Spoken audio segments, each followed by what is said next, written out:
Laquietta Stewart? Yes. Dean of Students? Yes. What do you prefer students to call you? What is the strangest or most surprising rule in our handbook? Apparently, Kinsman has read 0 of those 66 pages in the student handbook. Yeah, we should take a poll. I bet I'm the only one who hasn't. We saw this at the high school level. This COVID thing it really hurt some kids, and the mental health, skyrocketed. Can you elaborate on that? Because Yeah. I'm super curious about what you experienced with your students. Well, just anxiety. It's kind of like years and years ago when everybody was diagnosed with ADHD, and did they have it or not? I don't know. And now everybody is diagnosed with anxiety, and I think a lot of it is legit, because It was almost like a separate pandemic, yes, like a contagious mindset. They have anxiety. I'm hearing all about it. Now, maybe I have anxiety. Actually, I do have anxiety, and you should have anxiety. The student gets in trouble. What happens around here? it gets brought to me, and then I sit down with the student and have a conversation. I am not a principal. I'm a counselor. I'm a high school counselor. I was, So the discipline side of this, I want it to be more like a mentoring and make this a learning process for yourself. I was here. I got in a little trouble once. Oh, tell us about it. I can't. No. Did you sign an NDA? I signed something, yeah. That you wouldn't discuss yeah. it. What's it like coming back for you? It's like I never left. Sometimes I feel like people think of discipline as a negative thing. Instead, it should be more of a constructive correction, and not just a punishment. But that being said, we got to talk to the new Dean of Students, Miss Laquietta Stewart. One thing I noticed was she really just wants to build relationships with the students. Yeah, she wants the ultimate good for people. I don't think she would enjoy punishing somebody for the sake of just punishing somebody. But I think when you're young, it's hard to realize that some people are not out to get you. And she doesn't seem like she's out to get anybody. It seems like she has a genuine desire for the best of the students and wanting to see them succeed. I never really spoke with her before we recorded this podcast, and I feel like she's super approachable. Absolutely. And I hope everybody sees her that way after listening to this episode. Hey, to help other people find this episode, be sure to give us a 5-star rating, write a review for the Williams Pulse. Hey, and maybe you have Spotify, Amazon, and YouTube, and even Apple. You can rate us on all 4 platforms and more. And it would be really awesome if you would do that. No pressure. Let's get into today's episode. Laquietta Stewart? Yes. Dean of Students? Yes. What do you prefer students to call you? When I was in, I came from a high school background. I was a high school counselor for the past 20-something years. And a lot of my students called me Miss Laquietta, or they called me Miss Stewart. Oh, really? And so some of them wanted to call me like, hey, Miss Quee and stuff like that, but, we tolerated Quita, Miss Laquietta, Miss Laquietta, Miss Quita, Miss Stewart, whatever. I've had a few, around here, Dean Stewart, and really, I like that one. Yeah. Yeah. I'm okay with whatever, as long as they're not just, hey, Quita, Sure. Respectfully, just because, I don't know.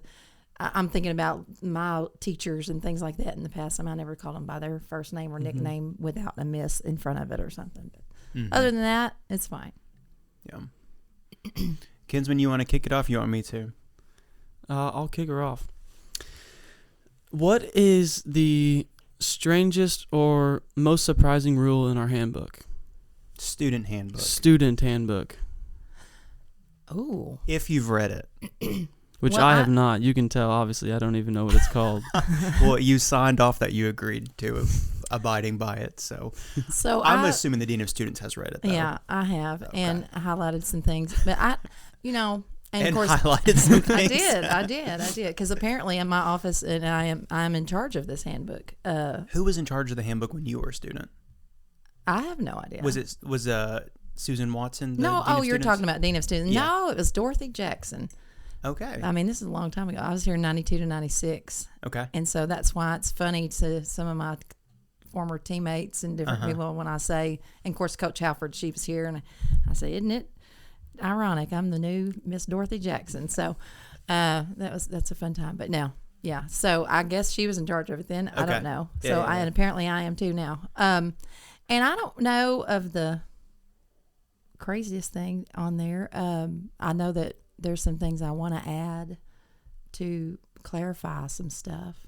Like what? Well, for instance, some of the sanctions are not, like of what can happen if you do this. It doesn't clarify, like, for instance, marijuana. It just kind of says it'll be looked at through a judiciary committee or something. But it's like, I want to list, these are some of the things that could happen to you. You know what I mean? Like, it could be just a first time reprimand, second time this, and then fines and do whatever. Or you could be completely removed or whatever at some point if there's multiple, incidents. But so there's no clarification there. So if I do have an issue, I'm like, okay. And I want it to be where it's still, it's going to be a case-by-case basis. Sure. Yeah. And so it's not going to say like this, but these are some of the sanctions that could possibly happen. So that's some of the things I'm looking to in the handbook, On that topic, the laws from the government about marijuana have changed drastically over the past 10 years. Do we follow their lead and constantly adapt our student handbook to kind of follow the current trends and to articulate any new laws that have like either allow it more or forbid it more from the legal side? What's that relationship look like? How quickly do we modify based off what culture does? Well, that's one of the things that is pretty much clarified in the handbook. That it says, it's not, you can't do it on campus, period. Even if it's medical marijuana or whatever, it's not allowed on campus. And I'm all about that. Yeah. I don't want to smell it. I don't want to see it. I don't want to hear about it. I don't want to be high walking around either. So, if somebody has medical marijuana, I'm sure that, they have a prescription or whatever, but it's just not going to be on this campus. Okay. And have we I don't know if do we get to see past edits, like how that rule has changed? Because 5 years ago, or maybe it's 10 years ago now, like there was no such thing as legal marijuana. Right. So like we specifically say that now in the handbook. It says that it's not allowed. Yeah. Okay. And that not on campus. Okay. Is what I read it to understand now. To understand that, yeah.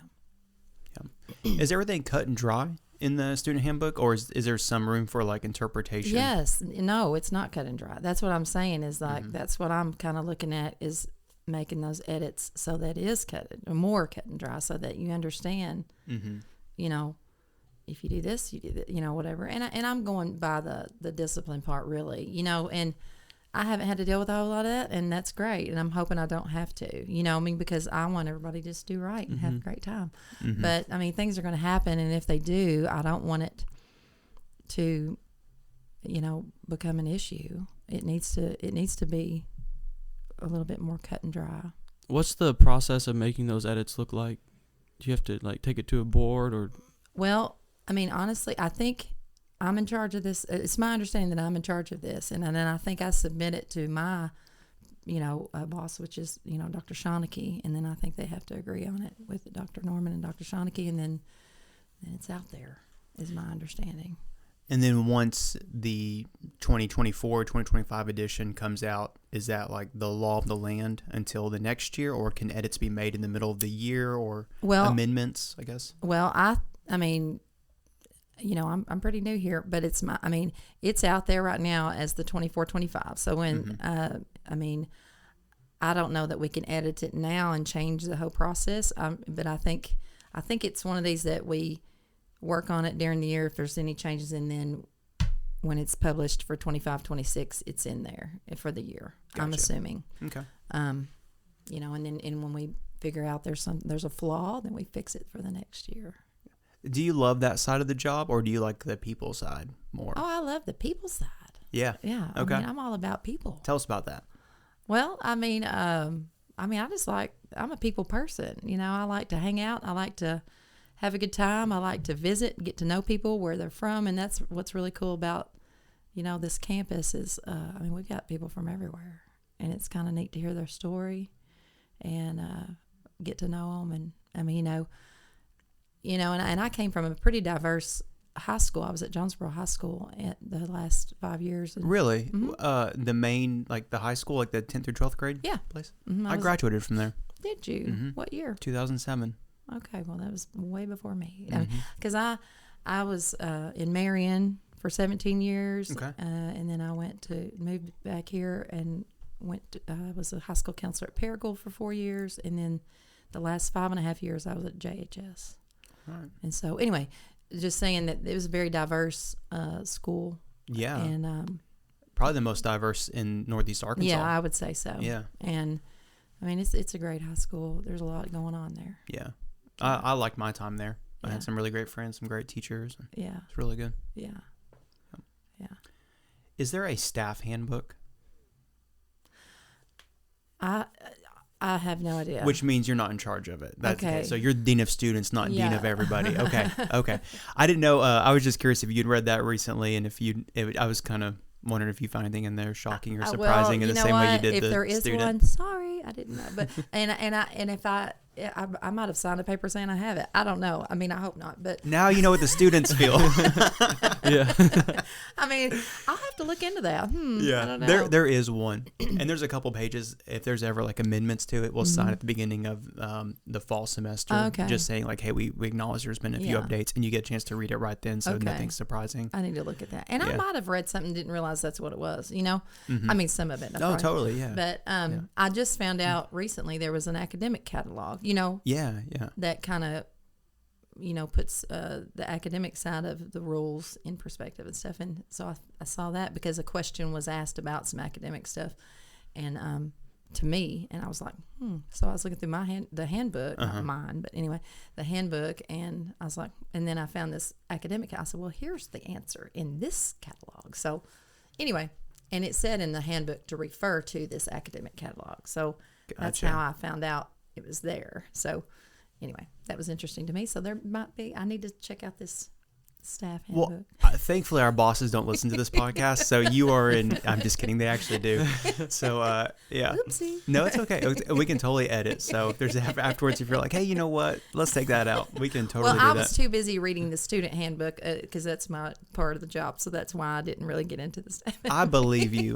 Looking out believe for you. the interest of us the students Right. more you- than herself. That's noble. Very noble. Apparently, Kinsman has read 0 of those 66 pages in the student handbook, but Yeah, we should take a poll. I bet I'm the only one who hasn't.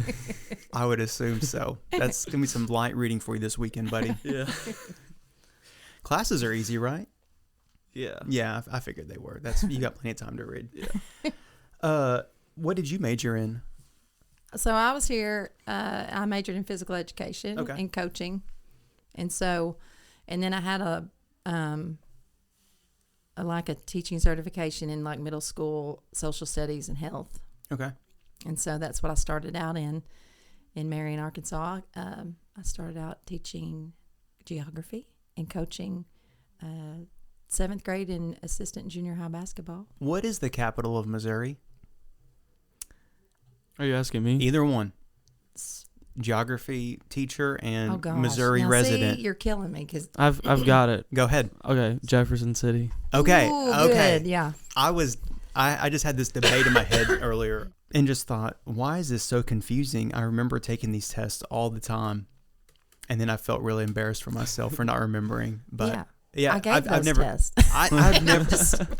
I lived in Kansas City for a while. Been to St. Louis several times. I love Springfield. I've just never been to Jefferson City, so that one was not even on my radar as a Right. potential Yeah. capital. Yeah, Jefferson City's not a bad city. If I had to live in a city, I wouldn't mind living there. I don't think. It sounds amazing. Yeah. Beautiful picture Well, you just painted up. Yeah. I think it's because I wouldn't want to live in a city in general.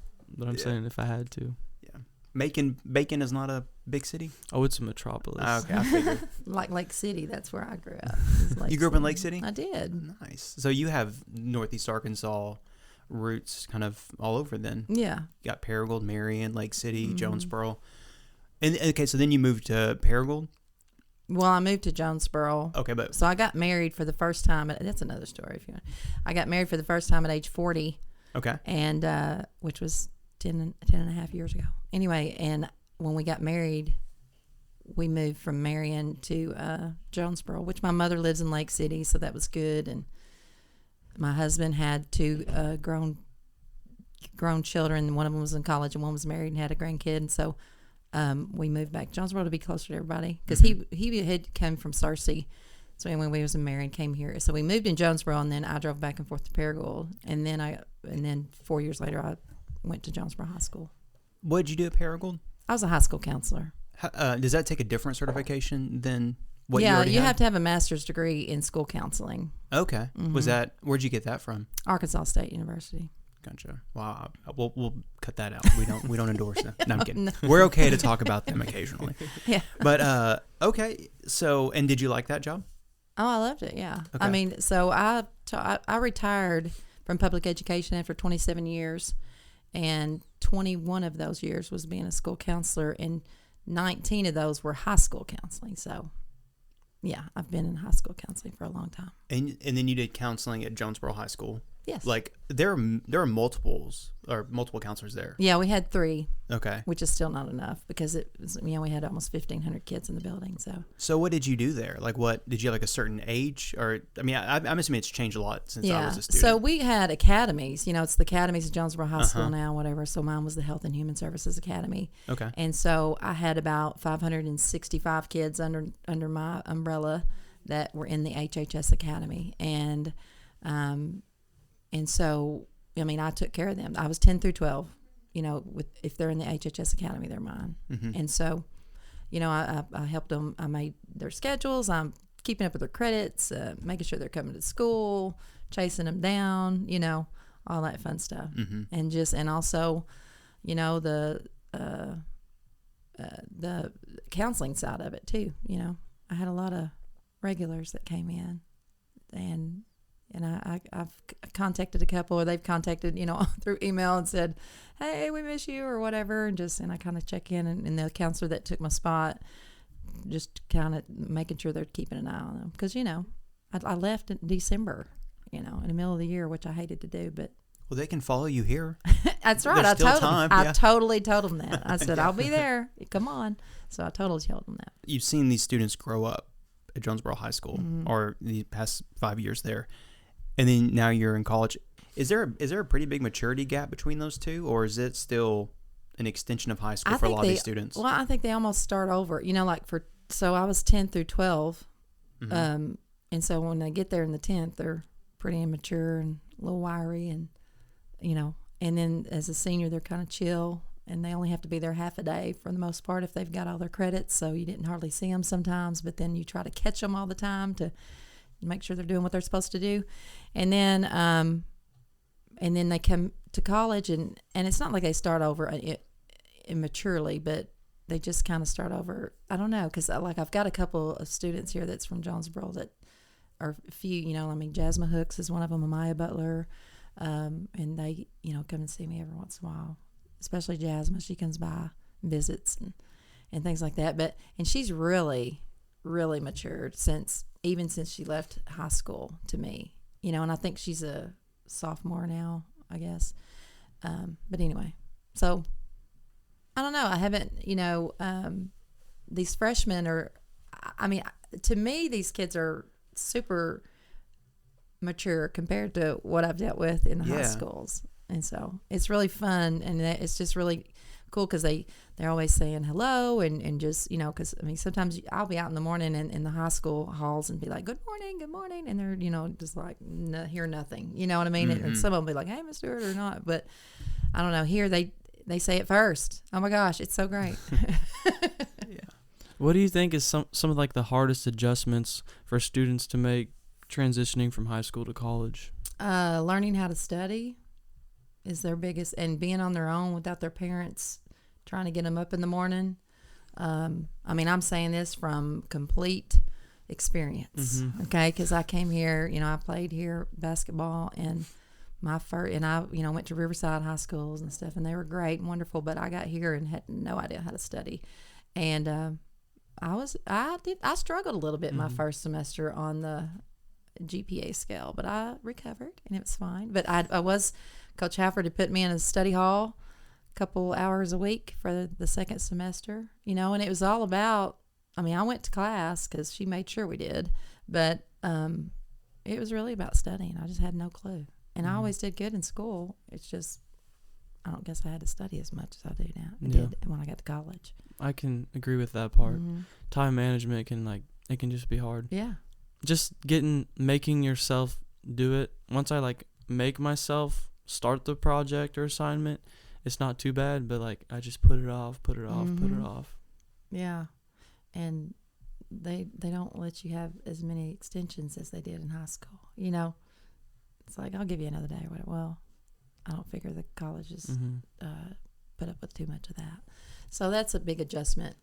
And and I'll say this too, because we saw this at the high school level, and I'm going to just go back because I feel it. I know it's true.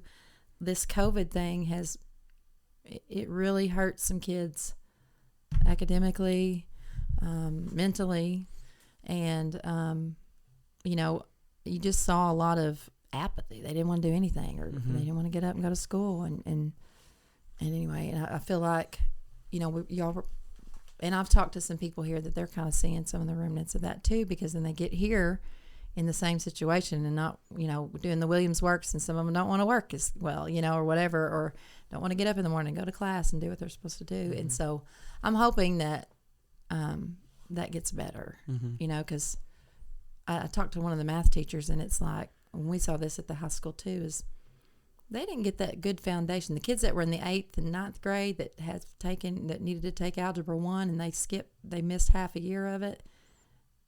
And then they got to the high school, and we saw that, we saw that, and now they're in college algebra, and these are remedial math because of it. And they just really struggled, the math and stuff. You just didn't get that good foundation whenever you're in the junior highs because of COVID. So I was homeschooled. So for me, COVID didn't really change anything. That's good. But we've fostered 3 kids over the year of 2020. And so I kind of got to see what our school district was doing. And I would definitely say the education was kind of lacking. Even with the online stuff, it just really wasn't. Really wasn't too good of an education, in my opinion, for that year. Well, when you're, for after spring break of 2020, I guess. That's when it was, right? Yeah. They let them out of school, and we let them out, and it's give them assignments, but we were told basically, from Little Rock, that if they don't do their assignments, you just give them what they had for 39 weeks. So if they were... Really? Yep.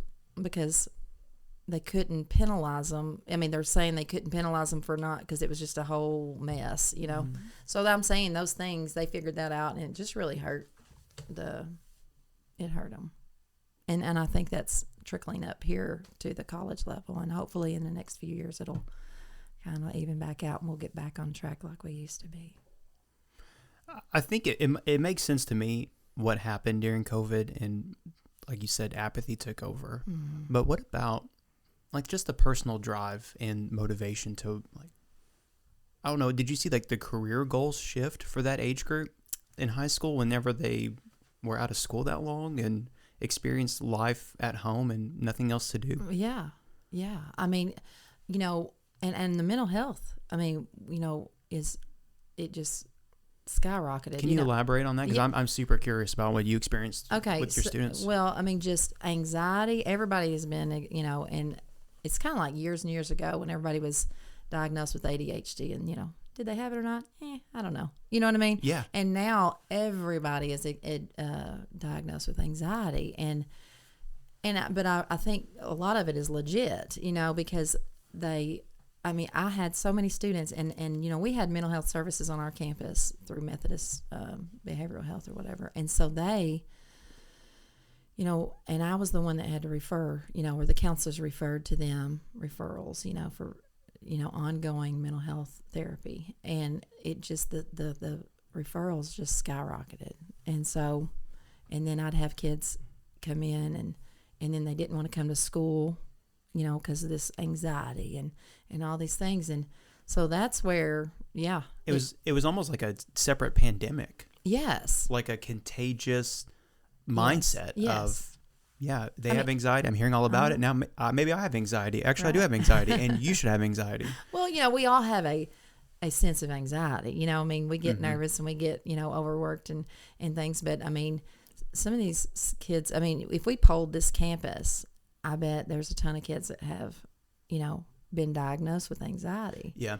I mean, and they just, struggle with it. I'm going to make a real leap here, and y'all just push back, because dean of students, Mhm. tons of life experience in the school counseling system, especially. Like, this is awesome. And Kinsman, you are a freshman, so you can both push back on this. But I read a lot of Jordan Peterson, Mhm. and he says that a lot of anxiety comes from the result of like lack of purpose and meaning. Mhm. And then I recently heard somebody else say, it might have been Dr. Putman or somebody, that basically in China, the dream careers and goals are astronaut, scientist, all these different fields. And in America, the goal is social media influencer. That's like the number one career goal. Mhm. And that is super hard to achieve. Mhm. So I'm wondering if there's like any kind of correlation there of my goal and my vision of doing this, but I only have 200 followers. So am I really worth anything? And how do I get there? And I'm working hard, but it's not producing anything. So does life feel meaningless and purposeless?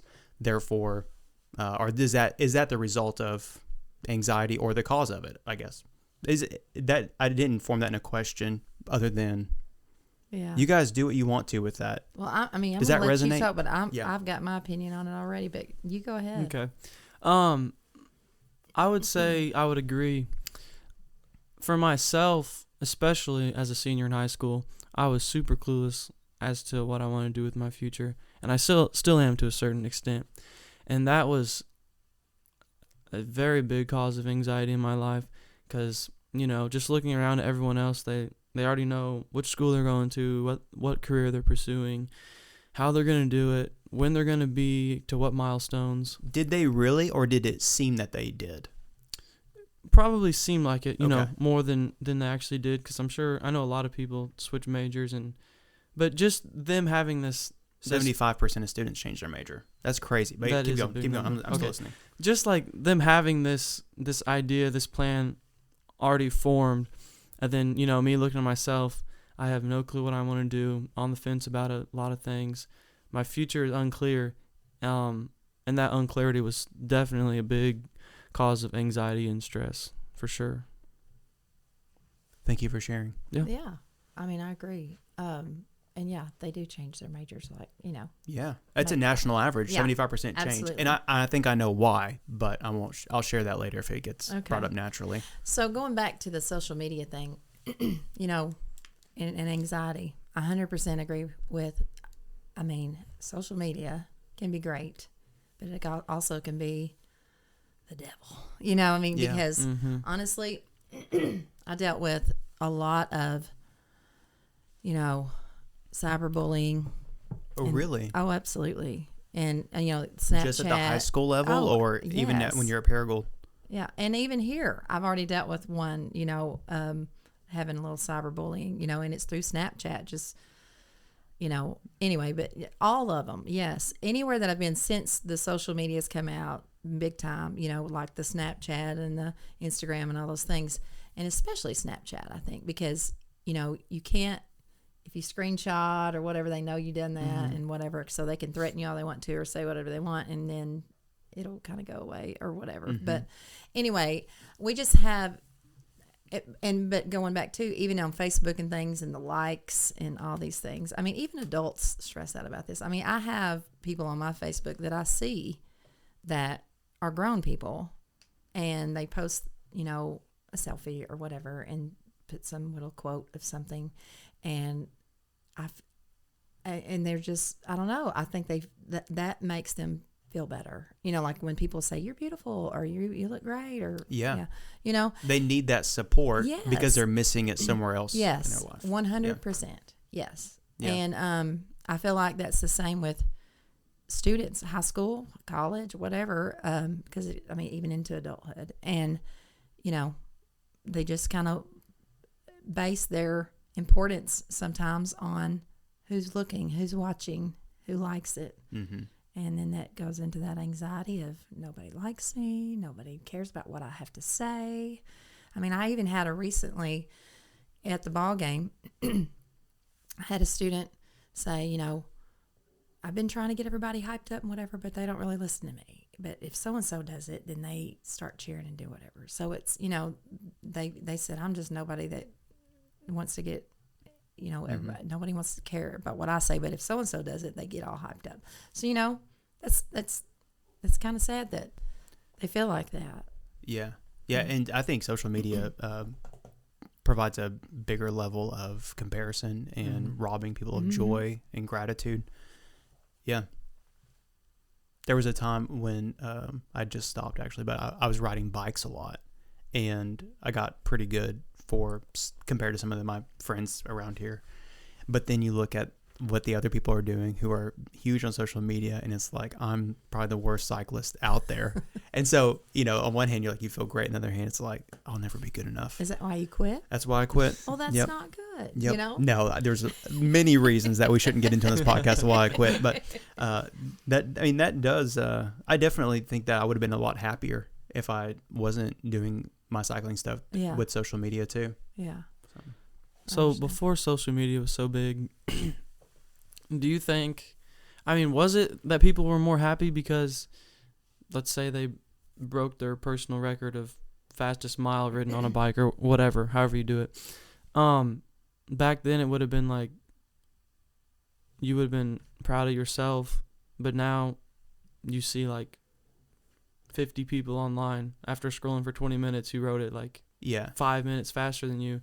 And so you're comparing yourself with people who are in the top 0.5% of whatever it is that you're in. Yeah. And that is not, like, it's not a realistic comparison, you know, and you kind of strip that joy away from yourself just because of those people. Yeah, if you took away Strava and you took away Instagram, I would have showed up my first race as like, hey, where's the winter jersey at? Because I'll go ahead and put it on.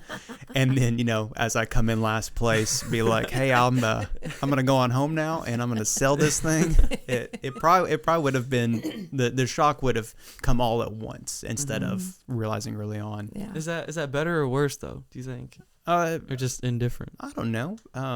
Pros and cons both ways. What do you think? What? Which part? Yeah, was life better before social media took over? Had nobody to compare it to, like, and then one day you find out that you're not the fastest person. Or, I mean, you played basketball here, like you know, like competition at the collegiate level. Right. I didn't experience that, but I quit after 7th grade. Right. So. Right. So I'm going to go back then because we're talking about being, you know, looking at yourself and doing whatever, and just and comparing to others and everything, and then the anxiety of people. And, you know, my biggest encourager to high school students and now to college students, I mean, is to get involved in something. You know, you may not be the college athlete, or you may not be, you know, in something or whatever, or even in high school on the sports stuff or whatever, but get involved. We got so many clubs, we got so many organizations, we've got so many things that they can get involved, because that's where they're sitting there trying to make their friends and life on social media. And, you know, you need people, you know, you need interaction, and you need to get out and get involved. And when you say interaction, you mean like human to human contact. Absolutely. Human to human contact and interaction. 'Cause I just feel like that is the most important thing. 'Cause if you live in your room and just live on social media, I mean, and then you get out and interact, you don't know how to act. You don't know how to interact with people.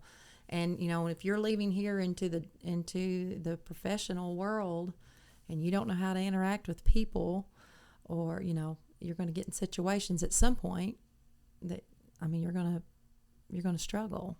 And so, you know, getting involved. So, I don't know where I went with your question, basically, but before social media, you know, I was in those days, you know, in high school and everywhere, and we just hung out. We went. Yep.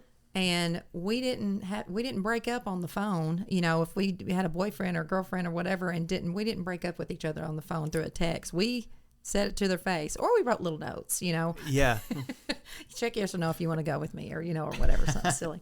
But, you know, and then also, I mean, it just seemed like, of course, I was from a small town and everybody knew everybody. And you know. Yeah, and when you do things, even if you're talking on the phone, and it's not through text message, you're rarely miscommunicating tone when you're in person or on the phone. Oh yeah. And so that's where I see a breakdown of you're reading this text message with the complete wrong intent. Oh, yeah. Or half your relationship is done through relaying information and no communication. Yeah. And therefore, no wonder it feels toxic to you, or it's so painful that you feel treated a certain way, because you have no idea how they're actually treating you, because it's through all text. And you can take it all kinds of ways. Yeah. You know, and I'll say this because it's kind of funny. Whenever in high school counseling, a lot of it is dealing with schedules, and kids always want the perfect schedule and all that good stuff, which I understand. And so whenever we do registration and talking about it, whatever, and then I'll say, and if you change your mind and want a schedule change, just email me. And then I always end with, and I respond to kindness, Yeah. So, don't say, I didn't ask for this class and I don't want to be here, because I'm just not going to respond, you know. But if you say, hey, Miss Stewart, I chose this class and oh my gosh, then I'm so sorry. Is it okay? And I'm like, yeah, sure. Yeah, and do it. So I'm just saying, yes, the tone can come out all kinds of ways on an email or a text and just be misinterpreted. But, anyway, or you can just always respond with kindness, and it works all the time. That's all. When I was a student, a lot of my friends that came before me, like, they got in trouble for a lot of different things. I mean, even like chugging milk and throwing it up on campus. And so my vision of what Susan Watson was going to be like, she was the dean of students whenever I was a student. I thought she was going to be like high school principal, slapping your hand every time you go out of line. But I had her as a teacher my first semester for speech class. Loved her. And there were some things I probably should have gotten in trouble for and went to her office, but I never did. Yeah. And I doubt Kinsman will ever be in your office for a disciplinary issue, unless you already have. No. But what does that look like? Because a student gets in trouble, what happens around here? So, I mean, I we haven't had any major issues, knock on wood, since I've been here. So, basically, it gets brought to me, and then I sit down with the student and have a conversation, and I am not a principal. I've never been a, one that's going to just, I'm a counselor. I'm a high school counselor. I was, so the discipline side of this, I want it to be more like a mentoring. Now, yes, you're going to, be accountable for your actions and things like that, but we can also talk about ways that can prevent, and also ways that you can, do better and make this a learning process for yourself, So, that's why I want to be seen. I want to be out and about and talked to. I want them to come to my office, not because they're in trouble. I have candy on my desk. Come and see me, Do you have like a couch or like comfy chairs to sit in? I have a couch that is at my house right now that is in a box that I got to bring it up to my office. Okay. And put it, so I have a couch, a blue couch. So you could even have like a couple students walk in, sit down, Absolutely. And hang out. And I have a big table, a big oval table with like 4 or 5 chairs. So we got room, and my office is big, and I'm going to have a blue couch. And so, yeah, absolutely. I would love people to come up there. And I have had some coming up, getting late lately. And we had popcorn yesterday, Yeah, that was really good, by the way. Yeah, thanks. And I had some students come by. It was an awful rainy day, but we still had a lot of students come by. And I mean, that's the things I want to kind of get into. I'm going to be at the games. I'm going to be at the choir. I'm going to be at the drama. I want to do all the things so that I don't want to be looked at as the disciplinarian, because that's not what I really want to be. I mean, yeah, I'm going to deal with it because I can do that, but I'm just saying this climate of this. My biggest thing right now is this climate of this campus. I want it to be uplifted. I want our office to help, and I tell Dina and all that I want us to be the light to bring this into a more positive and encouraging place. I like that. I think about a father who, or like, I guess 2 fathers. One like disciplines his kid, but he's not really like present in his life. He wants him to succeed, but he's only there just to smack him like, no, do this. Then think about a father who's, in their life, teaching them, raising them, but also still disciplining them. I think I know which one, which kid would succeed better. Yeah. For me personally, I struggle on the discipline side. So, like when my daughter misbehaves or gets out of line, I want to understand the intent of what she did. Like, what motivated you to, break this rule? And then how can I help you not, what can we do to prevent this next time? And but then like where I fail is like, what's the least amount of discipline I can get away with from my wife to like, do I have to spank Eleanor? Like, I really don't want to, but I understand that, when you violate the rule to an extent, that's the only way you communicate the seriousness of breaking the rule. And I recently read that like a good rule for kids is to go to bed in an orderly fashion and don't misbehave at night. Essentially, like don't get up a lot and like be yelling like, "Mommy, Daddy, I need something." Like, and why? Because you don't want your parents to resent your existence. And I just thought like that's a really harsh way. Like I don't think I'd ever resent my daughter, but there are times like, yeah, I need alone time with my wife. I need my daughter to go to bed and to obey the rules.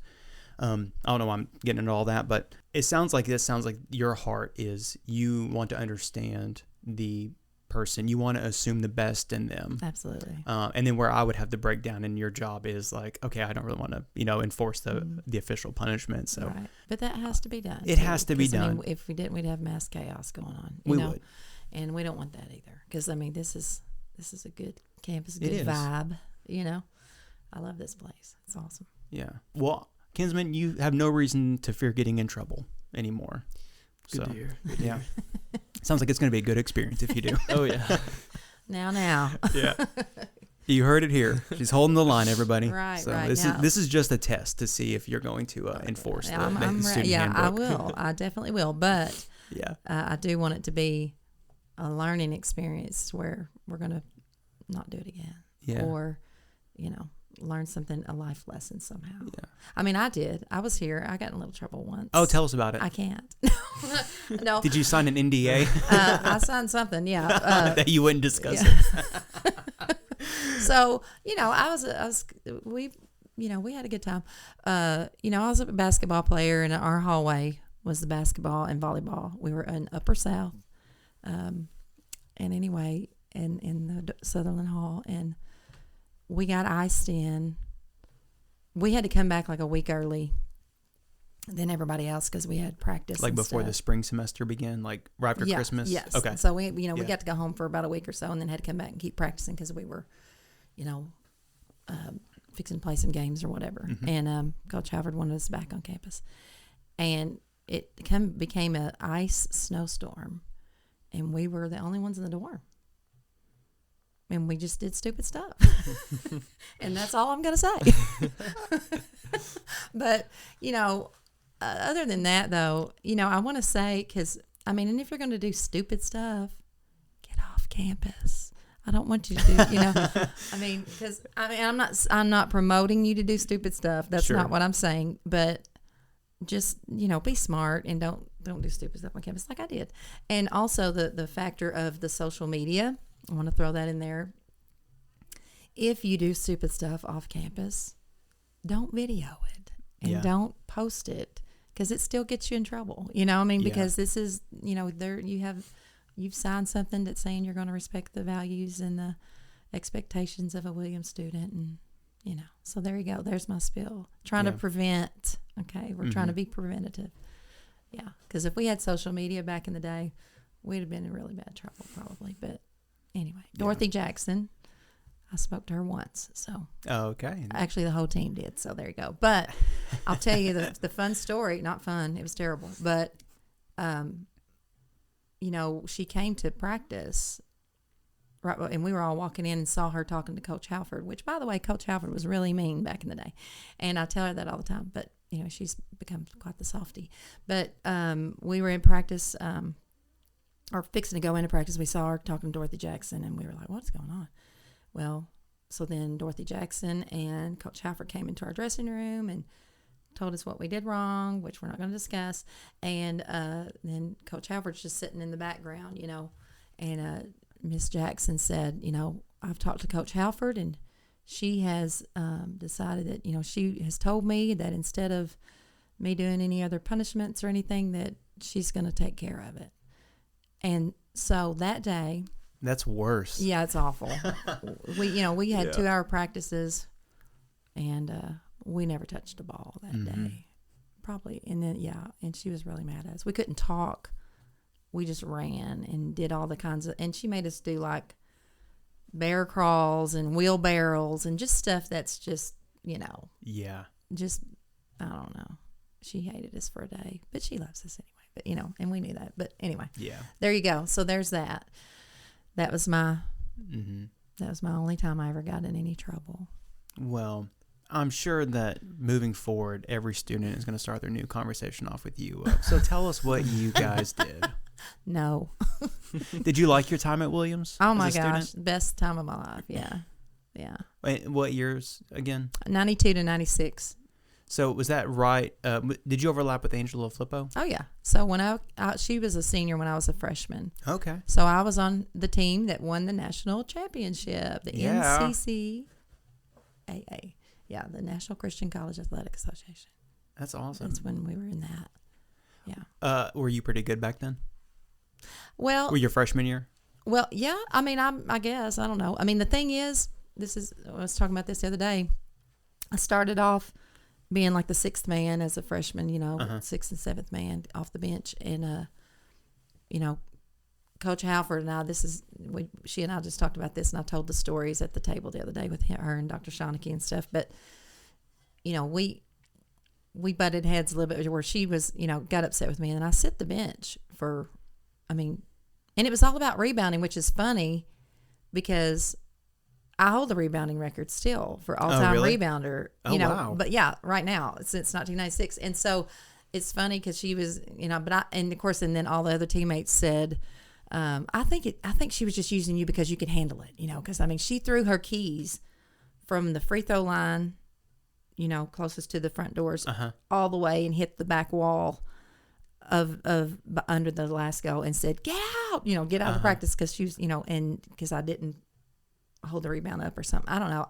I still don't know because I honestly was a good rebounder, Anyway, so they all said, no, she's just doing that because she's using you as an example. And I'm like, I don't think so. I think she hates me. But anyway, so anyway. That's confusing when you're 18, 19 and dealing with that. Oh, yeah, it was terrible. I went home over Christmas break and I was like, oh, she hates me. And anyway, and I told Coach Halford, and I still tell her to this day, she set me for probably almost 10 games in a row.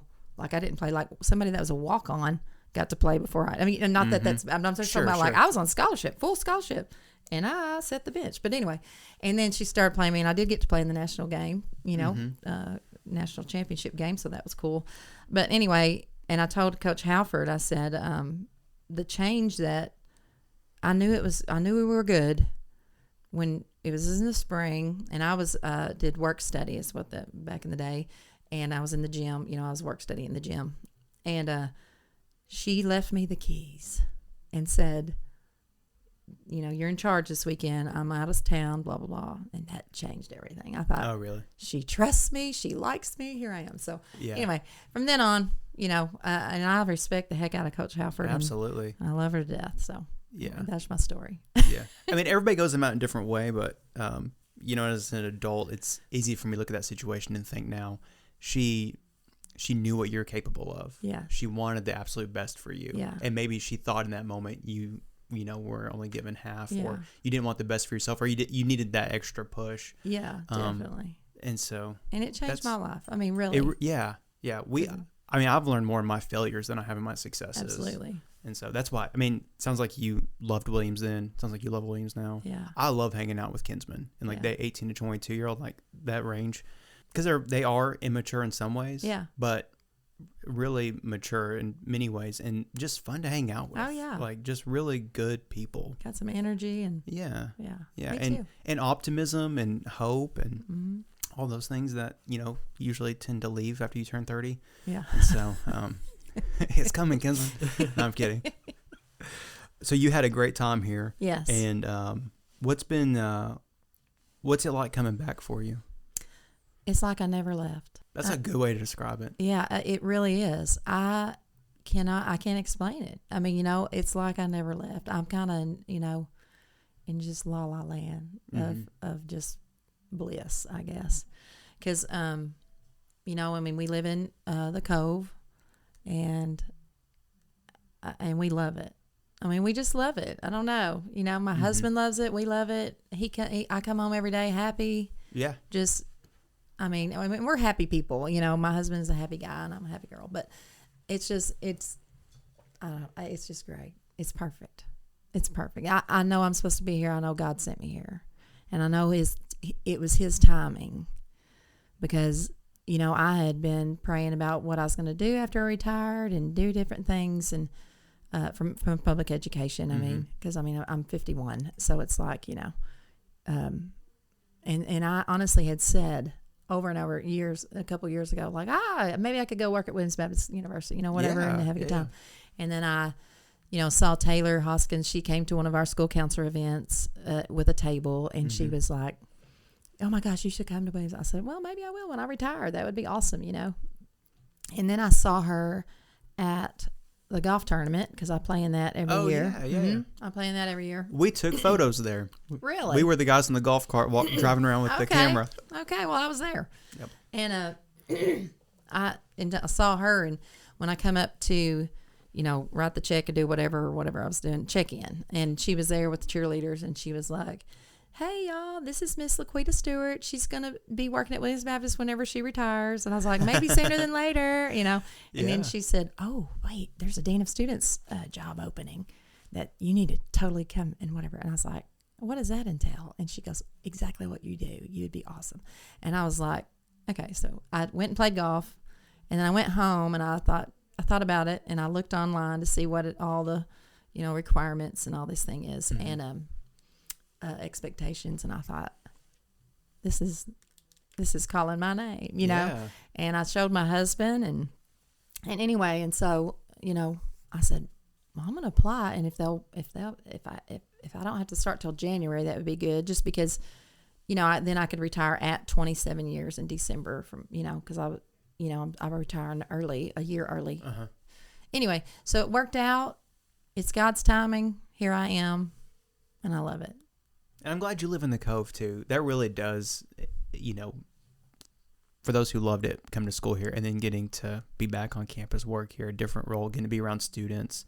I would struggle personally working here if I didn't have as much interaction with students like I get to. And I know it's not for everybody, but for me, like it really, just it brings you back. And I had a really great time when I was a student here. Yeah. It was funny. My second day here, I started January 2nd. So January 3rd, there was a basketball game at like 3:00. And Dina Conley, she works in the office. She goes, "There's a basketball game."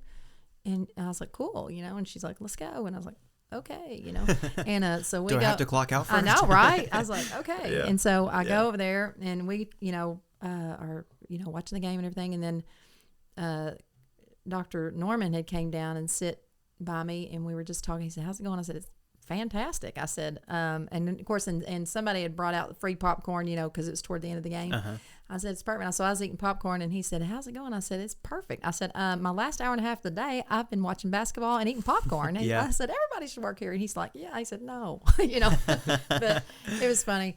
But, I love it. I love, because that's part of what I want to do. I mean, I want to be out there. So it's not just watching basketball. It's being there with everybody and the students, and knowing that I'm there and that I'm supporting them and whatever. So I mean, it really is all about the relationships around here. And that's, I mean, not to bring this back up, but that's why 75% of students change their major, is because whether it's here or anywhere else, they find a professor or mentor that they're like, I really want to become like that person or have the same passions that they do. I mean, and that goes all the way back to the time of Jesus and like the disciples. Like, you want to follow Jesus, you need to live like Jesus did and follow him and be like him.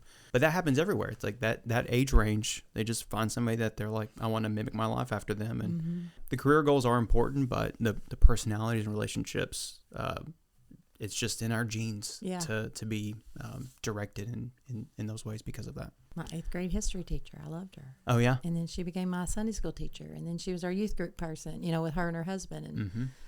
I mean, yeah. I mean, I wanted to be just like her. You know what I mean? So anyway, she's pretty great. And I did go into education. So there you go. Yep. And I still love her to this day. Tracy Smith, shout out to her. Tracy and Ronnie Smith. Well, there are students right now who are going to be good candidates one day to be the dean of students because of the role you're going to play in their life and the importance in helping them get molded into the person God's calling them to be, whether it's because they're in your office because they want to hang out and enjoy the new couch or because they got in trouble and they have to be there and they're embarrassed. So They can still enjoy the new couch. they still can. Yeah. Yeah, that will forever be a perk, or maybe for a few years until the couch isn't new anymore. Yeah, but that's right. It's blue. yeah. Well, are we at our 1 hour mark yet? 57 minutes. Oh, what do you guys want to talk about for 3 minutes? No, I'm kidding. We can totally wrap this up. So I know you got somewhere to be at 12. Or was that just like your lunching hour? Yeah. But yeah. I mean, I'm pretty hungry too. So I appreciate you asking me to come. hey, this was fun. I'm glad we finally got to sit down and get to know you. Yeah. This is a great way to do that. Yeah. So. Absolutely. And everybody can just swing by your office and the Office of Anytime. Student Affairs. It's That's right. upstairs. That's right. And just you got to get past Dina. Yep. And then She'll say, do you have an appointment or whatever? And then, of course, probably not. Mhm. Or some of them I email, come and see me. But anyway, she'll let you in. yeah. And then I have a little box. It says "Be Kind" on it. It's a Be Kind box, and it's full of candy. So come on by. I thought it was gonna be like a suggestion or like a complaint box and be kind. No, we got candy. Oh, that's great. No, but we are probably going to work on something like that, suggestions and stuff. Mm-hmm. Anyway, we got a lot planned for our office. It's going to be good. Well, I'm excited about the future. I am as well. Thank you. Till next time.